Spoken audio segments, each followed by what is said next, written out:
আর যাকে ইচ্ছা করি ছেলেও দেই না, মেয়েও দেই না। সব ক্ষমতা কার? আরো জোরে বলেন না কার? ইব্রাহিম আলাইহিস সালামের সন্তান দরকার, চাইছেন কার কাছে? কথা কয় না। 80 বছর পার হওয়ার পরে তিনি দোয়া করছেন, রব্বি হাবলি মিনাস সালিহিন ফাবাশশারনাহু বিগুলামিন হালিম। সাইয়্যিদুনা যাকারিয়া আলাইহিস সালামের বৃদ্ধ বয়সে সন্তান দরকার, সন্তান নাই। একদিন হঠাৎ করে মরিয়মের ঘরে ঢুকছেন। মরিয়মের ঘর বাহির থেকে তালা দেওয়া, কথা বুঝে না? বাহির থেকে তালা দিলে বাহির থেকে জাকারিয়া ছাড়া কেউ ঢুকতে পারবে না। হঠাৎ করে তিনি একদিন ঢুইকা দরজা খুলে দেখে মরিয়মের সামনে বড় একটা থালার মধ্যে এত সুন্দর সুন্দর ফল, যেই ফল দুনিয়ার বাজারে পাওয়া যায় না, গাছে ধরে না। আশ্চর্যজনক খাবার।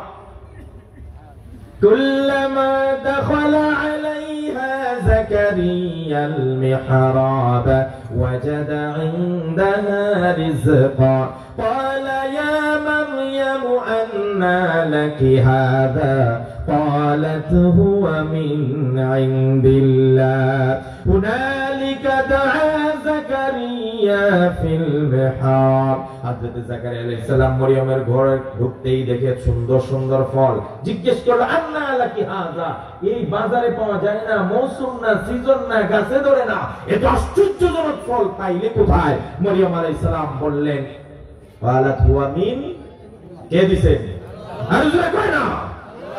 সাদও ঠিক আছে, দরজাও তালা, কেমনে পাঠাইলো আল্লাহ? সুবহানাল্লাহ কয়।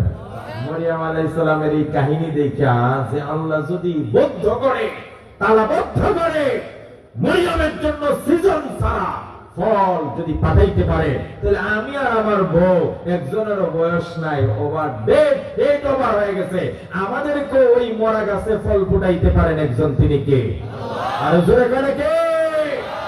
আমরা আল্লাহ, আমার বউর অবস্থা শেষ, আব্বিতে ক্যালসিয়াম নাই, কিচ্ছু নাই, কিন্তু তুমি যদি পারো একটা সন্তান দিতে পারো। রাব্বি লা তাযারনি ফারদাও ওয়া আনতা খায়রুল ওয়ারিসিন। সাথে সাথে আল্লাহ রাব্বুল আলামিন জাকারিয়ার দোয়া কবুল করলেন, ফেরেশতা পাঠিয়ে দিলেন, ওয়া বাশশারনাহু বিগুলামিন ইসমুহু ইয়াহইয়া। এমন একটা সন্তানের সুসংবাদ দিয়ে দিলেন, যেই সন্তানের নাম আমার আল্লাহ ইয়াহইয়া রেখে দিলেন। চাইবেন কার কাছে? মাজারে। আজকের থেকে মাজারে আমরা একমাত্র, কেবলমাত্র, শুধুমাত্র রাসূলুল্লাহ সাল্লাল্লাহু আলাইহি ওয়াসাল্লাম বলছিলেন, ইন্নী নাহাইতুকুম আন জিয়ারাতিল কুবুর ফাজুরুহা। একটা সময় আমি কবরের কাছে যাইতে তোমাদেরকে নিষেধ করেছিলাম, এবার বলছি ঠিক আছে জিয়ারতটা করো। শুধুমাত্র কবরে আমাদের কাজ একটা, জিয়ারত ছাড়া দ্বিতীয় কোনো কাজ সবাই পায় না।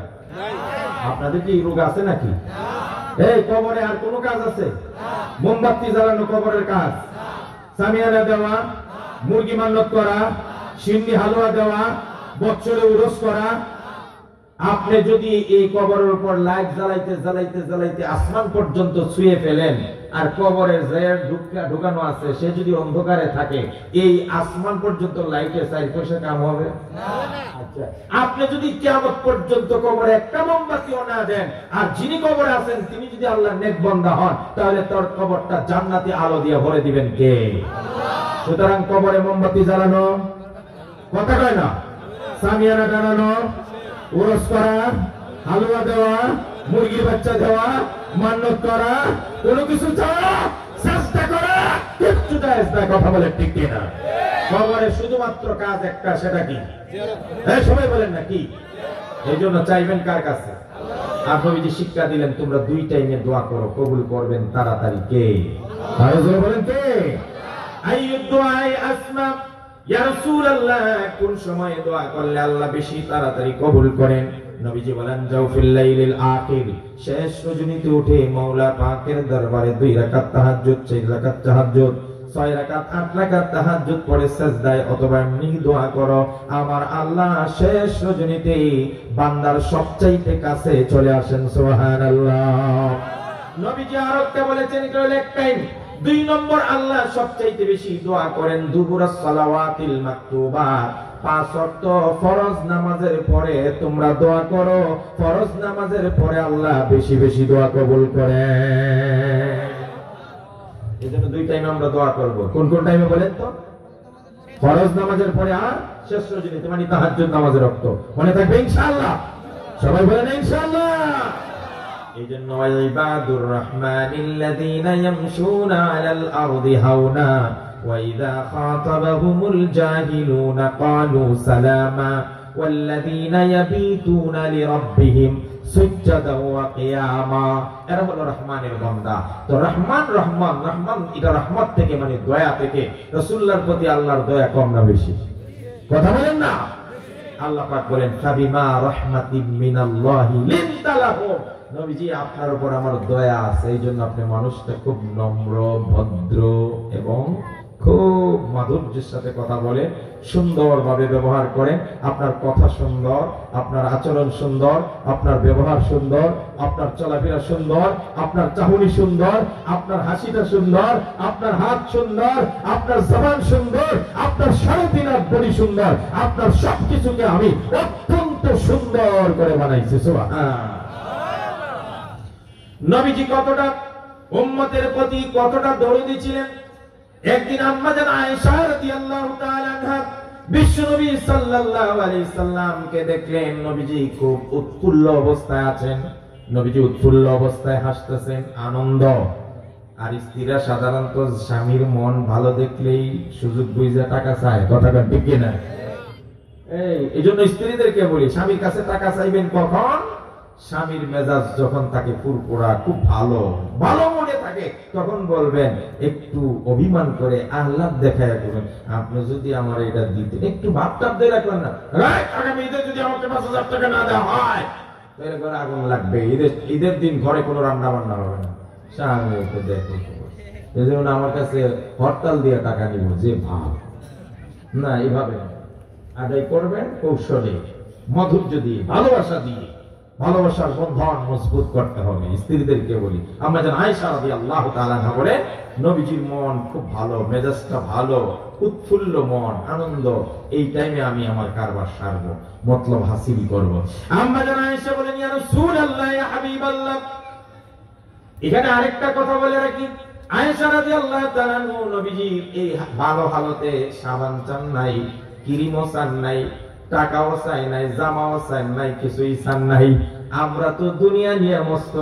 আমাদের আয়েশা বলেন, এই সুযোগে আমি আল্লাহর নবীকে বললাম, হুজুর দয়া করে আমার আল্লাহর কাছে আমার জন্য একটু দোয়া করেন। কি চাইছে? দুনিয়ার টাকা, ময়লা, সাবান, ক্রিম, শ্যাম্পু, কসমেটিক, জামা না। فأما من خاف مقام ربه ونهى النفس عن الهوى فإن الجنة هي المأوى فأما من طغى وآثر الحياة الدنيا فإن الجحيم هي المأوى। যারা দুনিয়াকে প্রাধান্য দেয়, আখিরাত ভুলে যায়, আখিরাতকে পিছনে ফেলে দেয়, এদের ঠিকানা হবে জাহান্নাম। আর আল্লাহর সামনে দাঁড়িয়ে জীবনের সব হিসাব দিতে হবে, এই জবাবদিহিতার ভয় যাদের আছে, এদের ঠিকানা হবে জান্নাত। কথা বলেন ঠিক কিনা? ওয়ালাল আখিরাতু খায়রুল লাকা মিনাল উলা। আমাদের জন্য দুনিয়ার চেয়ে আখিরাত উত্তম। কথা বলেন ঠিক কিনা? কারণ দুনিয়ার সুখ সুখ না, দুনিয়ার কষ্ট কষ্ট না। আখিরাতের সুখ প্রকৃত সুখ, আখিরাতের কষ্ট প্রকৃত কষ্ট। কারণ দুনিয়ার জীবনকে কোরআন বলছে এটা কোনো জীবনই না। এই দুনিয়ার জীবন কি না? জীবনই না। কথা কয় না? আসল জীবন কোনটা? ওয়া ইন্নাদ দারাল আখিরাতা লাহিয়াল হায়ান। আল্লাহ বলেন প্রকৃত জীবন হলো আখিরাতে। কথা কয় না কা? मौत को समझा है गाफिल इख्तितामे जिंदगी, मौत को समझा है गाफिल इख्तितामे जिंदगी, दर हकीकत मौत है सुबह है हयाते जिंदगी, दर हकीकत मौत है सुबह है हयाते जिंदगी। প্রকৃত জীবন হলো মৃত্যুর পরের জীবন, যেটা শুরু হবে মরার পর থেকে। এটা হলো আসল জীবন। দুনিয়ার জীবন এটা খেল তামাশা। আল্লাহ সঙ্গে জায়গায় বলেছে, ওয়ামাল হায়াতুদ দুনিয়া ইল্লা মাতাউল গুরুর, ওয়ামাল হায়াতুদ দুনিয়া ইল্লা লাইবু ওয়া লা। এটা খেল তামাশা। ছোটবেলায় আমরা খেলতাম না? ছোট বাচ্চারা দেখছেন না, এই ছোট ছোট পাতিল দিয়া, গাছের পাতা দিয়া তরকারি, ডাল দিয়া আরো তরকারি, বালি দিয়া ভাত রান্না বান্না করে বিয়ে বাড়ি সাজাইছে খুব সুন্দর করে। একজনের জামাই বানাইছে, একজনের বউ বানাইছে, আরো কিছু বরযাত্রী দিয়ে নেও, সবাই খাও খাও খাও, খাইতেছে সবাই মিশি মিশি খাওয়া আর কি। সূর্য যখন মাগরিবের আজান দেয় তখন খেলা ধুলা সব ঢিল দিয়ে ফেলে দিয়ে দৌড়, কারণ মা মাইক দিবে। এটা হলো দুনিয়ার জীবন, বুঝছেন নি আপনারা? আল্লাহ বলছেন, আমি বলি না, ওমাল হায়াতুদ দুনিয়া ইল্লা লাইবু ওয়া লাহ। এটা খেল তামাশার জিনিস, এটা কিচ্ছু না, এটা নাথিং। প্রকৃতির জীবন আখিরাতের জীবন। এই জন্য বুদ্ধিমান কে? আল কাইয়িসু মান দানা নাফসা ওয়া আমিলা লিমা বাদাল মাউত। নবীজি বলেন বুদ্ধিমান ওই ব্যক্তি যে নিজেকে চিনলো। সক্রেটিস বলেছিল নো দা সেলফ, নিজেকে চিনো। আর আমার নবী যার একটু বাড়ায় বলছেন আল কাইয়িসু মান দানা নাফসা, যে নিজেকে চিনলো, ওয়া আমিলা লিমা বাদাল মাউত, মৃত্যুর পরে কিছু সামান জোগাড় করলো, সে হলো প্রকৃত বুদ্ধিমান। নবীজিকে প্রশ্ন করা হয়েছিল আইয়ুল মুমিনিনা আকিয়াস, সবচেয়ে বুদ্ধিমান মুমিন কে? নবীজি বলছেন আকসারুহুম লিল মাউতি যিকরান, যে মৃত্যুর কথা বেশি স্মরণ করে সে হলো বুদ্ধিমান। সুবহানাল্লাহ। আয়েশা রাদিয়াল্লাহু তাআলা আনহা বুদ্ধিমতীর পরিচয় দিবেন। তিনি বলেন, হুজুর মনটা তো ভালো, মোর জন্য একটু দোয়া করেন। সুবহানাল্লাহ। আর নবীজি দোয়া করে, এই দোয়াটা যদি তুমি আমি পাইতাম, নবীর জন্য পাগল হয়ে যায়। সুবহানাল্লাহ কয় না? এই দোয়াটা যদি আপনারা পাইতেন তাহলে কি করতেন? দেখেন দোয়াটা কি। আল্লাহর নবী দোয়া করেন, রব্বুল আলামিন আমার আদরের স্ত্রী আয়েশা আমার কাছে দোয়া করার জন্য অনুরোধ করছেন, আমি যেন আপনার কাছে ওর জন্য একটু দোয়া করি। আল্লাহ পাক আপনার দরবারে আমি আমার আদরের স্ত্রী হুমায়রার জন্য, আয়েশার জন্য দোয়া করতেছি। আল্লাহ আয়েশার অতীতের জীবনে যা গুনাহ করছে সেটাও মাফ করে দেন, সামনে যা করবে সেটাও মাফ করে দেন, জাহিরি গুনাহ যা করেছে সেটাও মাফ করে দেন, বাতিনি গুনাহ যা করেছে সেটাও মাফ করে দেন, বুঝে গুনাহ করেছে যেটা সেটাও মাফ করে দেন, না বুঝে যেটা করেছে সেটাও মাফ করে দেন। সুবহানাল্লাহ। এত সুন্দর দোয়া যদি আমার জন্য আপনার জন্য বিশ্ব নবী করে তাহলে আমরা খুশি না বেজার? কে কে খুশি? হাত উঠান। আচ্ছা, নবীজি যদি এত সুন্দর একটা দোয়া করেন, হাত নামান, তাহলে আমরা নবীজির জন্য কিছু করার আছে না নাই? কথা কয় না? আছে। আরো জোরে কোন আছে? আরো জোরে বলেন আছে। তাহলে যদি থাকে তাহলে আমার সঙ্গে আজকে আপনারা অন্তত পক্ষে এইটুকু বলবেন, আমি দুইটা অনুরোধ করব। একটা অনুরোধ বলবো, নবী করিম সাল্লাল্লাহু আলাইহি ওয়াসাল্লাম মৃত্যুর আগ পর্যন্ত পা হেঁচড়ে মসজিদে গিয়ে নামাজ পড়েছেন, আর মৃত্যুর সময় বলেছেন আসসালাত আসসালাত ওয়াত্তাকুল্লাহ ফীমা মালাকাত আইমানুকুম। সাবধান উম্মতেরা, নামাজ নামাজ নামাজ, নামাজ ছেড়ে দিও না, নামাজ ছেড়ে দিও না। যার নামাজ নাই তার ঈমান নাই, যার নামাজ নাই লা ঈমান লিমান লা সালাত লা, যার নামাজ নাই তার আমানতদারিতা নাই, যার নামাজ নাই তার কোনো ব্যক্তিত্ব নাই, যার নামাজ নাই তার দুনিয়া আখিরাতের কল্যাণ নাই। নামাজ আছে রিজিক আছে, নামাজ আছে সম্মান আছে, নামাজ আছে ইজ্জত আছে, নামাজ আছে চেহারায় নূর আছে, নামাজ আছে তো আল্লাহর মহব্বত আছে, নামাজ আছে তো রাসূলুল্লাহর মহব্বত আছে, নামাজ আছে তো কিয়ামতের মাঠে আল্লাহ তোমাকে maaf করে দিবেন। কথা বলেন ঠিক কি? রাসূলুল্লাহ বলছেন মান তারাকাস সালাতা মুতাআম্মিদান ফাকাদ কাফারা। রাসূলের হাদিসের শব্দ হলো যে নামাজ ইচ্ছাকৃত ছেড়ে দিল সে কাফের হয়ে গেছে।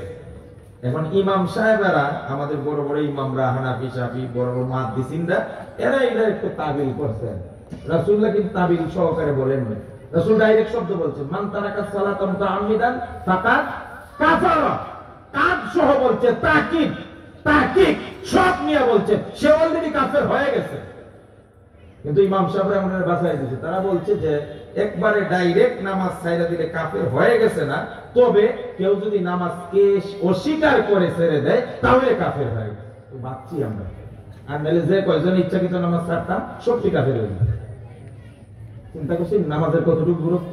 as-salatu imaduddin, নবীজি বলছেন নামাজ হলো ইসলামের খুঁটি। মান তারাকাস সালাত ফাকাদ হাদামাদ-দ্বীন, যে নামাজ ছেড়ে দিল দ্বীনের খুঁটি ভেঙে দিল। এজন্য রাসূলুল্লাহ বলছেন আসসালাত আসসালাত। যুবকরা আমার সঙ্গে ওয়াদা করো, আমরা চেষ্টা করব খেলার মাঠে থাকলেও নামাজ পড়ব, ভার্সিটিতে গেলেও নামাজ পড়ব, ইসলামকে পরিচয় বহন করব, ইসলামকে প্রায়োরিটি দিব। যেখানে আমি যাব সেখানে ইসলাম যাবে, আমার সাথে সাথে ইসলাম যাবে।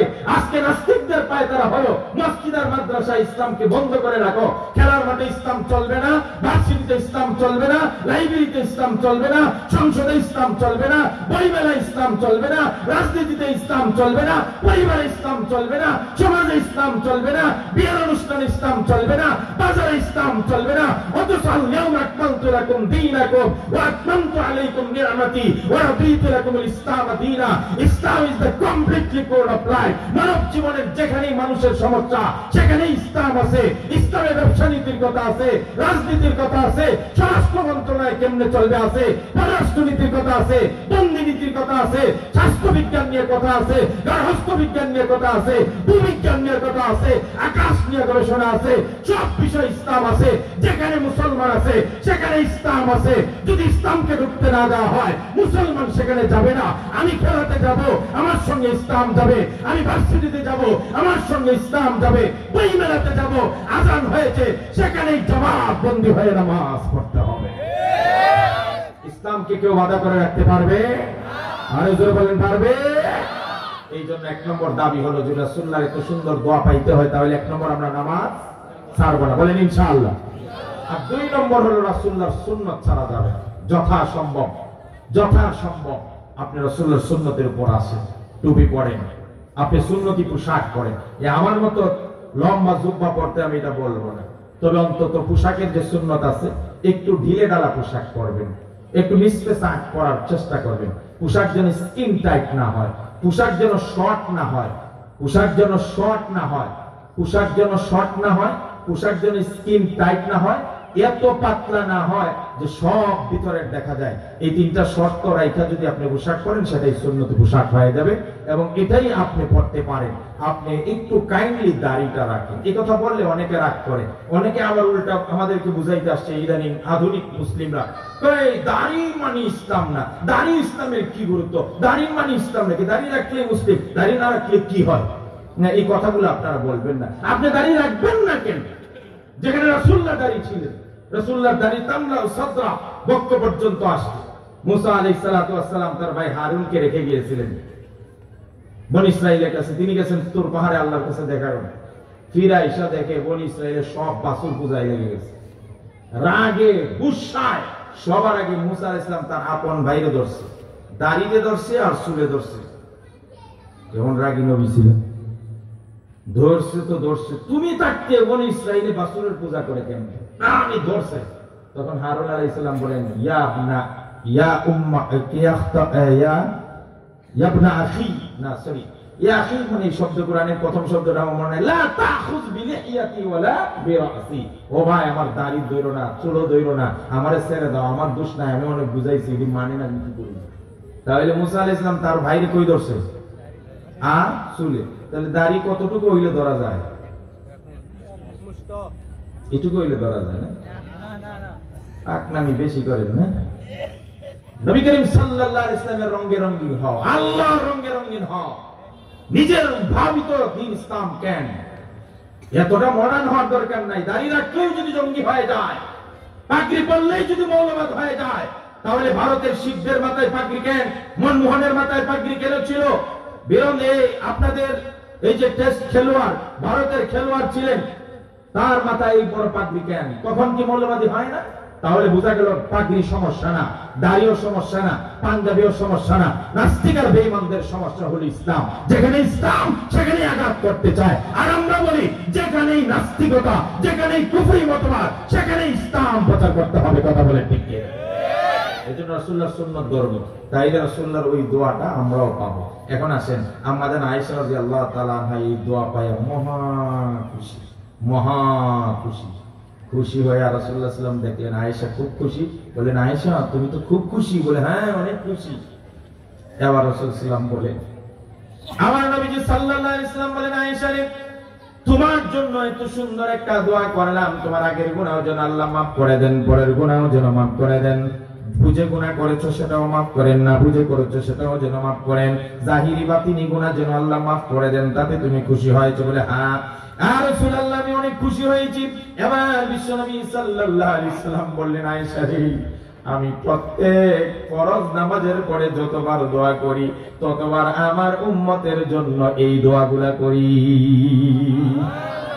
আর জোরে কয় না উম্মত সুবহানাল্লাহ, আর জোরে বলেন বিমা রাহমাতিন মিনাল্লাহি লিনতা লাহুম ওয়ালাউ কুনতা ফাজ্জান গালিজাল কলবি লানফাদ্দু মিন হাওলিক। মাদ্রাসার ছাত্র আর উস্তাদের আলেমদের মধ্যে রাসূলুল্লাহর ওই গুণটা আছে, আল্লাহর রহমত তাদের প্রতি আছে। এই জন্য তারা মানুষের সঙ্গে খুব হাসি মুখে কথা বলেন, মানুষের সঙ্গে নরম দিল হয়ে কথা বলেন, মানুষের সঙ্গে কখনো অহংকার দেখান না, মানুষের সঙ্গে উগ্রবাদী করেন না, রূঢ় আচরণ করেন না, বড় কঠিন দিল নিয়ে কথা বলে না, সব সময় মানুষের পিঠে হাত বুলায়। এটাই হলো দাওয়াতি কাজের মেজাজ। কথা বলেন ঠিক কিনা? উদউ ইলা সাবিলি রাব্বিকা বিল হিকমাতি ওয়াল মাউইযাতিল হাসানাতি ওয়াজাদিলহুম বিল্লাতী হিয়া আহসান। দাওয়াতি কাজের মেজাজ হলো, দাওয়াতি কাজের স্বভাব হলো, নবী করিম সাল্লাল্লাহু আলাইহি সাল্লাম মানুষকে যখন দিন বুঝাইতেন তখন পিঠে হাত বুলাইতেন, মানুষকে যখন কথা বলতেন পিঠে হাত বুলাইতেন, অত্যন্ত নরম স্বরে কথা বলতেন। এটা হলো দাওয়াতি কাজের মেজাজ। তাবলীগের মূল থিওরিটা ছিল এটাই, মানুষের পিঠে হাত বুলিয়ে মানুষকে মসজিদ মুখী করো, আল্লাহমুখী মানুষগুলাকে আল্লাহর দিকে ফিরিয়ে দাও, ইসলাম বুঝে না তাদেরকে ইসলামের দিকে চালাও, প্রয়োজনে পাও টিপাও। আগের তাবলীগ যারা করতো, উলামায়ে কেরাম জামাতে গেলে উলামায়ে কেরামের পা টিপতো, খেদমত করতো, মুরব্বীদের খেদমত করতো, পা টিপতো।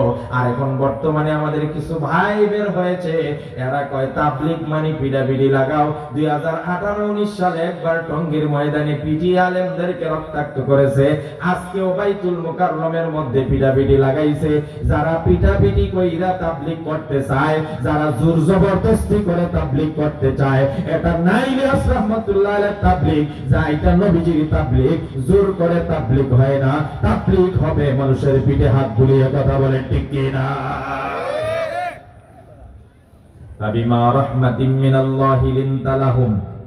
তাই আমরা সরকারের কাছে দাবি জানাই, বৈষম্য বৈষম্য বইলা সব জায়গায় যদি কোন বৈষম্য কেন বৈষম্য কেন, ধরেন কথার কথা, কথার কথা, আমার শেয়ার হইল 5টা একটা পুকুরে, আর আপনার শেয়ার হইল একটা, আমরা দুইজনে মিলে একটা পুকুরে মাছ চাষ করি। এখন আমি যদি গিয়া বলি যে যেহেতু দুইজনের শরীর, আপনি পাইবেন 5 ভাগ আর আমি 1 ভাগ, এটা কেন? এই বৈষম্য বাংলাদেশে চলবে না, আপনি অর্ধেক আমি অর্ধেক, এটা হইল সমতা। আপনি মানবেন? কথা কয় না কেন? এখানে এটার নাম বৈষম্য না প্রাপ্য থেকে বঞ্চিত করা? সারা বাংলাদেশের উলামায়ে কেরাম যে পক্ষে, তাবলীগের সব সাথীরা যে পক্ষে, 2-4 জন তাবলীগওয়ালা মিলে যদি আপনারা বলেন আমরাও সমানে সমানে চাই, সরকারকে কে বুঝাইবেন যে আমরা বৈষম্যের বিরোধী, আমরাও তাদের সমানে সমানে চাই, তাহলে উপদেষ্টাদেরকেও জানান দেওয়ার জন্য গত 5 তারিখ সোহরাওয়ার্দী উদ্যানে উলামায়ে কেরাম আর সারা বাংলাদেশে তাবলীগের সাথীরা দেখিয়ে দিয়েছে ইজতেমা ছাড়াই কি পরিমাণ লোক সেখানে জমা হয়, বুঝাই যায় কাদের সংখ্যা বেশি আর কাদের সংখ্যা কম।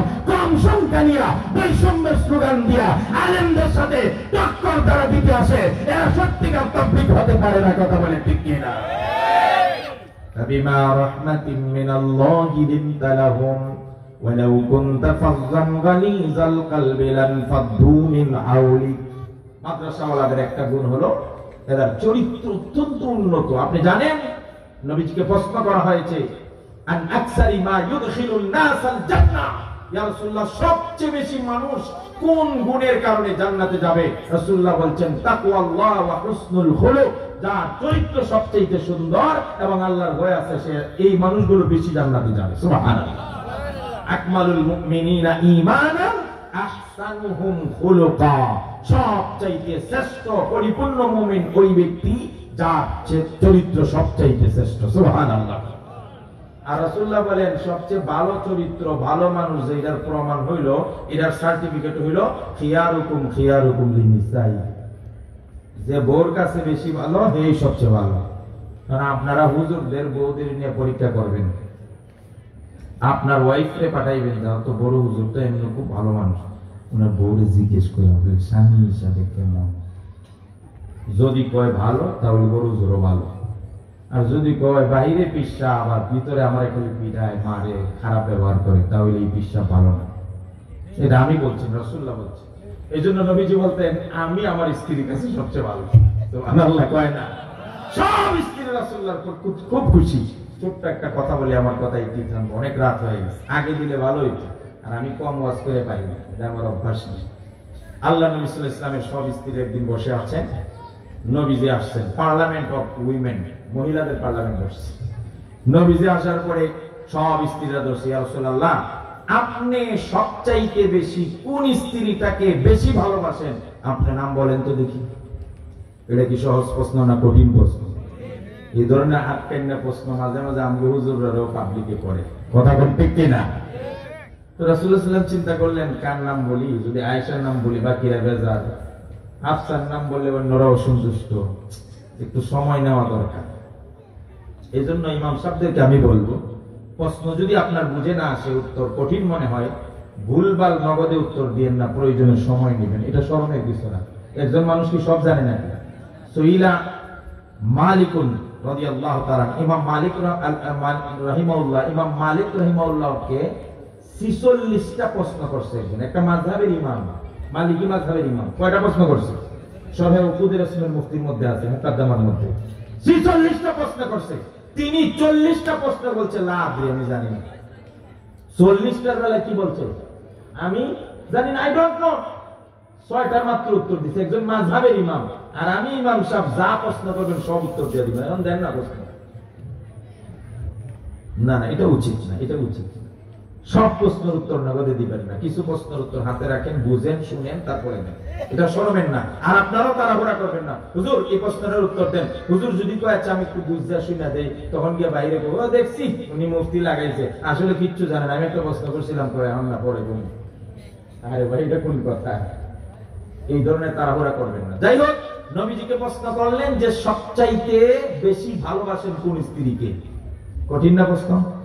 নবীজি কোন আজকে চলে যাও তোমরা সবাই যার যার ঘরে, আগামীকাল এই টাইমে এখানে আবার পার্লামেন্ট বসবে, তখন আমি বলবো কাকে আমি বেশি ভালোবাসি। রাতের বেলায় সবাই যার যার ঘরে গেছে, দরজা লাগিয়ে দিয়েছে, নবীজি একজনের ঘরে ঢুকছে। কথার কথা আয়েশা রাদিয়াল্লাহু তাআলা আনহা, আয়েশা জীবনে আমার ঘরে যত কিছু এসেছে সব সমান সমান ভাগ করে দিছি, আমার ঘরে কখনো গোশত রান্না হতো না, কেউ যদি আমাকে হাদিয়া দিতেন তখন আমি ওই গোশতগুলো প্রত্যেকটা স্ত্রীর রুমে একটা একটা পুটলা করে ভাগ করে দিতাম সমান ভাবে। আয়েশা রে, একা তোমাকে কোনোদিন কিছুই দিতে পারি নাই, আজকে মন চাইলো 2টা খেজুর দিয়ে যাই, কেউ যেন না জানে আমি যে তোমাকে খেজুর দিয়েছি। আল্লাহ রাসূল চলে গেলেন। আয়েশা মনে মনে কি বলবে, কারে বেশি ভালোবাসে? কথা বুঝছেন না? যেহেতু বলছে খেজুর যে দিছি কাউকে বলবা না, চলে গেছেন হাফসার ঘরে। হাফসারি, জীবনে যা কিছু এসেছে সব সমান ভাগে ভাগ করে দিয়েছি, আজকে তোমাকে 2টা খেজুর দিলাম, কেউ যেন না জানে, তুমি চুপি চুপি খেয়ে নিও, কাউকে বলবা না, আমি যাই। হাফসা মনে মনে কি কয়, কারে বেশি ভালোবাসি? আমার। এইভাবে একে একে সব স্ত্রীর ঘরে গেলেন, সবাইকে খেজুর দিলেন, কিন্তু একজনের খেজুরের খবর অন্যরা জানে না। এই রাতটা যে কিভাবে ঘুম হয়েছে, সবাই খুশি, প্রশ্নের উত্তর পেয়ে গেছে। পরের দিন সকালবেলা ফুরফুরে মেজাজে সবাই পার্লামেন্টে বসছে। রাসূলুল্লাহ আসে না কেন? ঘোষণা তো আমার নামটাই হবে, কারণ খেজুর যেহেতু আমাকে দিছে। সবাই খুশিতে আত্মহারা। নবীজি আসলেন, ইয়া রাসূলুল্লাহ তাড়াতাড়ি বলেন কোন স্ত্রীটাকে বেশি ভালোবাসেন। আমার নবীজি সবার সামনে বসে বললেন, গত রাত্রে যারে আমি খেজুর দিয়েছিলাম ওই স্ত্রীটাকেই সবচাইতে ভালোবাসি। সবাই খালি মুস্কি হাসে, মনে মনে হাসে, বলা নিষেধ না, কারণ হাসতে হাসতে মহিলারা কি আর বেশিক্ষণ কথা বলে ধরে রাখতে পারে না, কথা কয় না, হজম শক্তি কম না। একজনের জোরে হাসি দিচ্ছে, তো আরেকজনের সন্দেহ হচ্ছে, কিরে হেতি হাসে কেন? হাসার কথা তো আমার, কারণ খেজুর তো আমাকে দিচ্ছে, তুমি হাসো কেন? হাসি কেন বুঝো না? রাসূল কি বলছেন? কি বলছেন? বলছেন গত রাত্রে যার খেজুর দিছে তারই আমি বেশি ভালোবাসি। তো তাতে তোমার কি? তো তোমার কি মানে গত রাত্রে তো আমাকে রাসূলুল্লাহ খেজুর দিয়েছেন। এবার আয়েশা বলে খেজুর তো আমাকেও দিয়েছেন, হাফসা বলে খেজুর তো আমাকে দিয়েছেন, একে একে সব স্ত্রীরা বলে খেজুর তো আমাকে দিয়েছেন। আমার নবীজি এমন একটা কাজ করলেন, এক আমলের মাধ্যমে সব স্ত্রীকে খুশি করে দিলেন। فبما رحمة من الله لنت لهم ولو كنت فظا غليظ القلب لانفضوا من حولك। দিলটাকে নরম করেন, চরিত্র সুন্দর করেন, মানুষের সঙ্গে ভদ্র আচরণ করেন, প্রতিবেশীর সঙ্গে উত্তম ব্যবহার করেন। রাসূলুল্লাহ সাল্লাল্লাহু আলাইহি ওয়াসাল্লাম বলেছেন, মান কানা ইউমিনু বিল্লাহি ওয়াল ইয়াউমিল আখির ফালইহসিন ইলা জারি। যে পরকাল মানে আল্লাহ বিশ্বাস করে সে যেন প্রতিবেশীর সঙ্গে সুন্দর এবং ভালো ব্যবহার করে। এটা রাসূলুল্লাহর আদেশ। ঈমান যদি প্রকাশ করতে হয় প্রতিবেশীকে কষ্ট দিবেন না। আমরা করি কি, প্রতিবেশীর রাস্তা কেমনে আটকানো যায়, তারে কেমনে চিপাত পালানো যায়, তার উপরে যত ময়লা পালানো যায়, চারতলার উপর থেকে টিনে করে সারে সব ময়লা ড্রেন করে দিয়া তারে দুর্গন্ধ খাওয়াই, টয়লেটের বাথরুমটা ইচ্ছা করে তার দিকে দেই যাতে সে কষ্ট পায়। আরে ভাই, এটার নাম মুমিন নয়। মুমিন বলা হয় তাকে যার হাত থেকে তার প্রতিবেশী সবচেয়ে বেশি নিরাপদ থাকে। কথা বলেন ঠিক কি না? রাসূলুল্লাহ সাল্লাল্লাহু আলাইহি ওয়াসাল্লাম বলেন, আর জিবরাইল আলাইহিস সালাম আমার কাছে যতবার ওহী নিয়ে আসছে ঠিক ততবার ম্যাক্সিমাম বার বলেছে, রাসূল আপনার প্রতিবেশীর হক আদায় করবেন, নষ্ট করবেন না। নবীজি বলেন, আমার আশঙ্কা হয়ে গেল যে এতবার প্রতিবেশীর কথা কয়, শেষ পর্যন্ত কি আমার সম্পদে প্রতিবেশীর হক দিয়া দেয় কিনা। আল্লাহ সুবহানাল্লাহ। তাইলে মাদ্রাসাওয়ালার মধ্যে উত্তম আচরণ আছে, ভালো চরিত্র আছে, এটা রাসূলুল্লাহর একটা আদর্শ। আর একটা কথা সংক্ষেপে বলে শেষ, 2 নম্বর হলো মাদ্রাসাওয়ালার মধ্যে জবাবদিহিতা আছে। কি আছে? জবাবদিহিতা বুঝেননি? মাদ্রাসার মুহতামিম সাহেব টাকা পয়সার হিসাব দেন না? দেন না? এর কথা কয় না, টাকা পয়সা সব হিসাব দেন। এটা হলো মাদ্রাসাওয়ালার শ্রেষ্ঠ মানুষ হওয়ার আরেকটা গুণ। দুর্নীতি নাই, চুরি নাই, ডাকাতি নাই, 2 নম্বরই নাই, টেন্ডারবাজি নাই, জবাবদিহিতা আছে না নাই? আজকে বাংলাদেশের উচ্চ মহল থেকে নিচ মহল পর্যন্ত জবাবদিহিতা নাই। আমাদের সংবিধানে কি লেখা আছে? ওই যে রফিক ভাই কেড়ে কইছিল, পিচ্ছি রফিকে, সংবিধান আপনারা গিয়ে পড়বেন আজকে যদি কারো থাকে, সেখানে লেখা আছে বাংলাদেশের যিনি রাষ্ট্রপতি হবেন তার রাষ্ট্রপতি দায়িত্ব চলাকালীন সময়ে কোন আদালতে উনি জবাবদিহি করবেন না। এক, মিলাই দেখবেন। 2 নম্বর, রাষ্ট্রপতির দায়িত্ব চলাকালীন সময়ে তার বিরুদ্ধে কোনো ফৌজদারি মামলা করা যাবে না। 2, 3 নম্বর, রাষ্ট্রপতির বিরুদ্ধে আদালত থেকে কোনো গ্রেফতারি পরোয়ানা জারি করা যাবে না। আমার প্রশ্ন হলো, রাষ্ট্রপতি যদি খুন করে তাও বিচার নেই, জমি দখল করে বিচার নাই, কারণ ওনার জবাবদিহিতা করবে না এবং ওনার বিরুদ্ধে কোনো ফৌজদারি মামলাও করা যাবে না। হইল কেন? তাইলে তো জবাবদিহি সারা দেশ একেবারে উপর থেকে শুরু হয়। এই জন্যই এমপিও নাই, মন্ত্রীও নাই, কেউ জবাবদিহি করে না। কেন? রাষ্ট্রপতি কি মানুষ না? রাষ্ট্রপতি কি দেশের জনগণ না? আমরা জনগণ থেকে রাষ্ট্রপতি বানিয়েছি। রাষ্ট্রের সুইপার থেকে নিয়ে রাষ্ট্রপতি পর্যন্ত সবাই জবাবদিহি করতে হবে। এটা ইসলামী রাষ্ট্রের রূপরেখা, ইসলাম এটা শিক্ষা দেয়। কথা বলে ঠিক কিনা?